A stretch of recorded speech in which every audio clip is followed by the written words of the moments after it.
Welcome. What we do here, we talk about professional development, personal development, and career development. Today's topic: 2 ways to fight against employee attrition if you're a manager. People are leaving jobs, people are going to other jobs. Now it seems to have slowed at this time where people are starting to stay put a little bit more. But then again, you never know. If you're a manager, it's not necessarily the number of people could potentially leave. You could potentially have an issue with one person from your team leaving. You don't need a large number as a manager. A lot of times, one, and then don't let two people leave back to back, and you can feel like, oh my gosh, I'm in deep, deep water here. I'm in deep trouble. I believe there's some things you can do to present your team's environment as a great place where people won't necessarily want to leave. I believe that's important because people will leave at some point, but you want them to leave you for a great opportunity, not an average opportunity. You want them to leave you for a great one that basically has the ability to change their life's trajectory. And what that means, if people leave you only for great opportunities, that means they probably will pass up average opportunities. If you can create an environment where people will say, I'm only leaving this for an amazing opportunity because I've got it too good here just to leave for the average. And the reason why I believe this is a great way to think is because there's going to be a lot of average opportunities offered to your team members if they're good. So if you're developing a good team and you've got, base of your team, most people are pretty good. You're not going to all have a bunch of superstars, but you can say they're pretty good team members of pretty good workers within the company. And you know that it can be an asset to another place, they're going to get offers. So let's get that clear. This is not about keeping people and locking them in and never having them leave. It's not about that. It's about creating an atmosphere and an environment to where they don't want to go. If you're developing a team and you have great people working for you and you've brought them up and you've taught them how to go from good to great, or taking them from lower level to a higher level, people are going to come looking for them. I have this experience quite often, and I don't enjoy it a lot of times, but it's just the nature of the beast is that people are going to come looking for your folks, whether it be people from internally in your own company or other companies. So you have to prepare yourself as a leader and a really great manager to know that, hey, as I develop and grow people, they're going to get opportunity. They're going to have opportunity to leave and go do other things. And that's going to be okay. And then also too, everything's not going to be great. You are going to have some people who are like, I hate this place. I'm not a good fit for this team. I don't like you as a manager. There's always going to be both sides of the coin. No matter how great you are, you're always going to have somebody who does not like you or like you as a leader or just doesn't care for what you're doing. That's okay too. But they can leave as well. They might not leave for a great opportunity. They might leave for an average opportunity. They might leave because they're just sick and tired. But you have to be prepared for that as well, because whether they're a great player or an average player or a below average player, if they're leaving, there's still going to be a hole. There's going to be a void. What I want to get into is how do I fight against this attrition?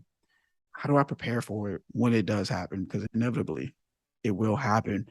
And it doesn't always have to be a bad experience, right? People can move on to other things and it can be a joyful occasion for everybody involved. But let's jump into this. Okay. The stuff we're going to talk about, I've basically learned this through my own personal experience leading teams. The bulk of this is going to come from that. It's going to come from having people leave. And how do I keep this thing running when people are leaving? It's going to come from people leaving with no warning to people leaving with a month and a half of warning, giving plenty of time. Is, based on my own personal experience of when I've left. And, I think about these experiences and I say, well, what made me leave? And then I talk to some people who've left and said, why did you leave? Or didn't leave and say, why did you stay? So that's where this stuff is going to come from. Really, a lot of this is going to be from personal experience. The first big piece about this that I would say to any manager is, if you want to create an environment that fights against employee attrition, you want to treat your team members amazingly well. Yes, you want to treat them amazingly well. Like whoever is your person on earth that you treat well, your team members should fall right in line with that. Good, bad, great performer, low performer, average performer, whatever, still want to treat them well. Treating them well is something that is not common in corporate setting. It's not common in the world, right? Get corporate, think about retail, whatever you want to do. Like, not very often are people treated well. Treating them well does not mean we don't perform, we don't do work. It doesn't mean you don't criticize. It's not what I'm talking about. Treating people well, understand that they're human beings who actually get the work done, and understanding that, hey, without them, work doesn't get done, and that, yes, they can be replaced, but I don't really want to replace you. So say that again. Yes, you can be replaced. I just don't have the desire to go about trying to replace you because I actually like working with you. That's a mentality that as a manager, you need to bring to the table. It's a mentality of saying, I really enjoy my team members. And when you enjoy people, you treat them well. It's like when you decide to spend your time with outside of work, like you choose who you spend time with outside of work, hopefully because you enjoy them. Some aspect that you enjoy about them, they add some type of value to your life. That's the way I believe you should look at your team members. Like, they add some type of value to your life and you add some type of value to theirs. So if you can treat them well first, you're in a good spot. Again, let's treat them well. Let's understand that we are working together to do something amazing, hopefully. The other piece I would say when you talk about treating them well, what goes into that? Well, one is respect. So respecting them, respecting who they are, respecting that they're different from you, respecting that they don't think like you, respecting and valuing their opinion when they speak, respecting their credibility, respecting their talent, respecting what they have done, even in the midst of them not doing certain things that you've asked. There's a high level of respect that I believe goes into creating this environment that people don't want to leave. Can you actually do that as a manager? Do you look at your people, do you really respect them, or do you look at them and say, like, they need to get this done? They need to get this done today, now. Do you focus more on the thing that they haven't done versus focusing more on the 99 things that they have done? Because where you focus a lot of times will shape your perspective of your people. Can you respect them as a manager? That goes a long way into creating this environment that people are like, hey, I gotta really, really think twice about going to this other offer. I mean, the money's good, but I'm treated well here. Is the money enough for me to leave? This is the kind of questions you want people to have when they're thinking about leaving. That's what I'm saying. The other piece about it is valuing, this falls somewhat in line with respect, but it's also valuing the work that they're doing. When you start to get around maybe your average team members, right? You know, your superstars, you value them, you respect them because they're just killing it, right? Like they don't need much of anything from you. But then you've got people who aren't your superstars. They're kind of in your middle to the bottom half as far as when it comes down to performance. It's very easy to say, well, you're not as good as such and such or whatever. Is that the right way to think, though? No, because if you were to look at the makeup of any team from any area of sports, you would always see that they'll have a superstar, a star, and a bunch of kind of good players, just solid good, and then have a couple people that aren't that great, but they all contribute, and that's what makes up a team. There's something that I heard from Gary Vee like years ago. What he said was, you can do amazingly well with a team of like B players. It really stuck with me because it made me realize if I can value B players, I can value the work, their contributions to B players, and these superstars that you run into are just like extra bonus. I'm gonna be in great shape as a manager. I'm gonna be in amazing shape because if I could say, look, my thing that I'm looking for is like a contribution level of here, and anything above here, I got a superstar bonus, but I can make a team work well with this level. And if I get higher than this level, it's phenomenal at that point. But in order to do that, you have to value those folks. Too often, we only value the superstars, and they're the only ones that get the accolades, and they're the only ones that get the consideration, the talks, and the awards and recognition and all this stuff. But we don't necessarily value B or the average folks. You got to think about it from this perspective. If one of those average people leave, it causes a problem. There's a hole that still needs to be filled. In other words, value everyone's work regardless of their level, or regardless of where they stand. Even the one who's like the worst of the team might not have the greatest attitude, still value the contribution that they're making. Still value that. The reason why you want to value it is maybe everybody can see that this person isn't the best fit. But if they can see you valuing the person who we know isn't the best fit, but you still value their contribution, how did you think that other people are going to look at that? Your A players, your B players, how do you think they're going to look at it when you still value the contribution of the C player? It's going to make them say, wow, she just appreciates the work that we're putting in. Even in the midst of some things not being amazing, some things not being perfect, still the appreciation for the work that is getting done while still talking about what's remaining that still needs to be done, but I still can appreciate what is being done. That's different. Most people are going to harp on what has not been done, what people can't do, and then write someone off into the sunset and say, oh, we'll find somebody else and you're replaceable. Yes, it's true. Everybody's replaceable. CEOs are replaceable. The whole company is replaceable, but it's not that. It's like, do I really want to replace you? That's what you're thinking about. Now, the next piece that I think about is probably what I would say maybe the biggest differentiator in encompassing of how to treat your team members amazingly well, to create an environment that can fight against employee attrition. So without further ado, this one is your ability to call or pull or speak to the next level that your team members should be going to. So your ability to call their team member to the next level or the next version of themselves. Your ability to see something in them that they haven't seen in themselves, but then call them to it. Not just talk about it. When I say call them to it, I mean like, hey, you're going to be this. You can be this. Like, don't talk about it once. You're like calling them, pulling them to it, motivating them to this next level and speaking to them as if it's already done and speaking to them as if, hey, it's just a matter of time, not an if, but just a when that you're going to be at this potential level as long as you keep doing bop, bop, bop, bop, bop.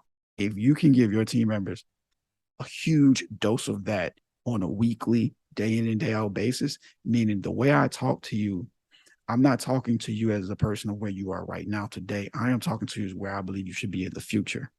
And the reason why this is so impactful is because if you were to have conversations with people, and this is what's happened with me, is I've had conversations with people and they're like, nobody ever talked to me like that.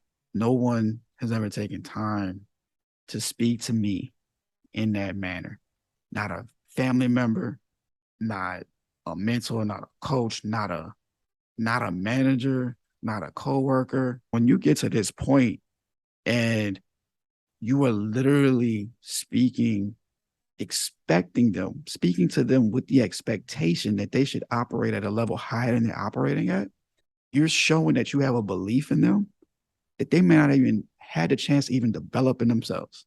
Out of everything that you can get, I think this is probably, out of all this I just talked about, this is probably the one that you will hear the least of from other managers. This is just not, motivation. This is, hey, I believe this next level here, title XYZ, is for you.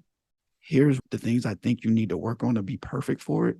Here's what I think you actually are doing right now that make you perfect for it today. My expectation is that you can actually do this.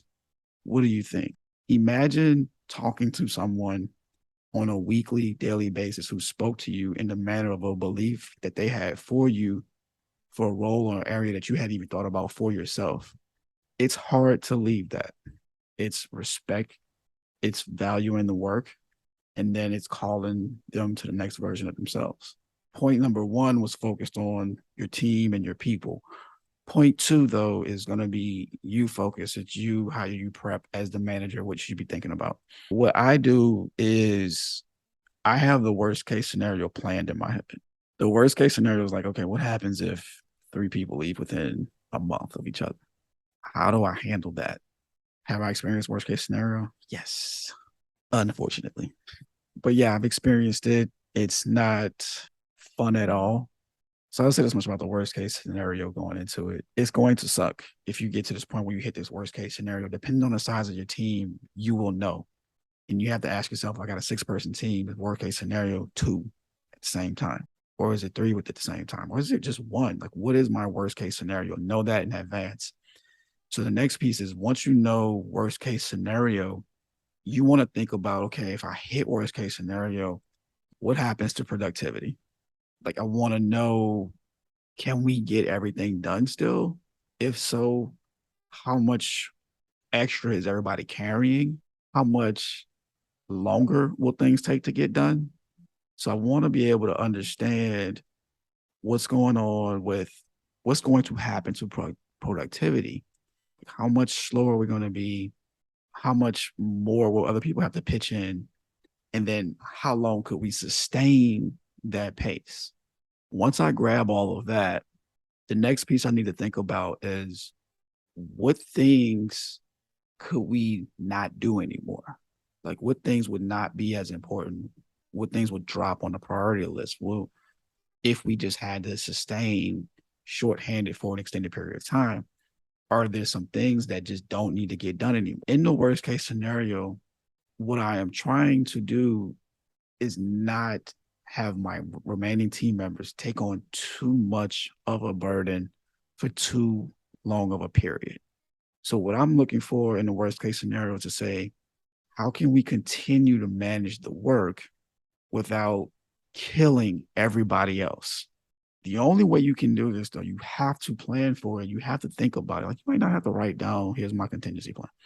But mentally up here, depending on the type of person you are, mentally up here, you should see it. It's one of the things as a manager that it may keep you up at night. Now, you're trying to keep your team from being overloaded because you still value them. You still want them to work well. You still want everything to be okay with them. You're going to figure out what actually needs to get done right away and what's the most important things, what are the top priorities. So you know your priorities, you know what needs to get done. By knowing this, you can focus on that. That helps too with understanding productivity and making sure that the most important things that have to get done actually get done in the same time period they were getting done in the past. So you're looking for these things as a manager. You want to look for them ahead of time. The next thing you're going to do is think about where you could actually step in and do work. If you were, let's say, in the manager role and you're not necessarily actively doing things, like actively picking up tasks every single day like a team member would, because you're doing manager things, you want to figure out, okay, what can I do well enough to where I wouldn't blow everything up at this point, that I can help keep things moving. You might not be able to do a ton, but you want to figure out what you can do, because surprisingly enough, when other people are picking up slack, a lot of times if you can come in and step in and do like 1 or 2 things that they don't want to do or they shouldn't do, it makes an amazing impact. So you want to know what you can do. As a manager, you got promoted hopefully for being able to do some things. So you want to be able to keep that fresh to say, okay, here's when I can go and do this, or I can go and do that. And hopefully I'll be, beneficial to you guys in that type of capacity. Then the next piece that goes along with it is, which I think is really important, you can do this depending on your team structure is possible. Some teams it may be a little bit harder to do, but what I would say do is let everybody on your teams cross train and know another person's job, especially if the roles are like similar but slight variations of one another. Letting everybody get the exposure to see what other people are doing, I think is a huge, huge benefit in these type of scenarios, in these type of situations. You want to prepare for them before somebody actually leaves by letting people cross train across different areas to become familiar with something in case somebody was gone. So in case somebody's on vacation, somebody's out for a while because they're sick. Oh, I can step in a little bit here, and this other person step in a little bit there. And you have people knowing multiple different positions or different roles that they can play. The last piece of this is, I'll say, documentation of everything that goes on.